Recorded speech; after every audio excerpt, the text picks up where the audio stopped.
तो गाइस आज हमें इस लड़की की हेल्प करनी है जो इतने सारे बच्चे से परेशान हो रखी है। इससे तो संभले नहीं जा रहे, हमें ही कुछ करना पड़ेगा गाइस। तो पहले इसकी बच्ची को हमें देना पड़ेगा। इस कैट को दे देते हैं। हाँ चलो ठीक है। अब एक इसकी बच्ची को किसे दे इसकी बच्ची को दे देते हैं, बड़ी वाली को। हाँ ठीक है। अब इस डॉगी को दे के देखते हैं। हाँ चलो इसने भी ले लिया। अब क्या है, अब इस मकड़ी को देखते हैं। हाँ इसने भी ले लिया है। अबे ले ला। इस मकड़ी ने भी ले लिया है। अब इसके यहाँ पे एक रखा है चीज, इसे बिल के पास रखते हैं। लो चूहा आ गया।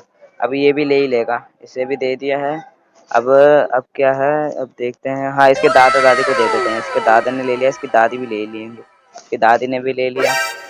अब नहीं, ये बुड्ढा आराम ही है भाई, इसे ना दे सकते हैं। हाँ इस लड़की प्यारी लग रही है, इसे दे देते हैं, इसे दे लेगी। हाँ चलो इसने भी ले लिया। अब एक ही रह रहा है, हाँ दो रह रहे हैं। अब ये दोनों ले लेंगे। इसके डैड आ गए हैं, अभी दोनों इसके डैड ले लेंगे। लो हो गए खुश।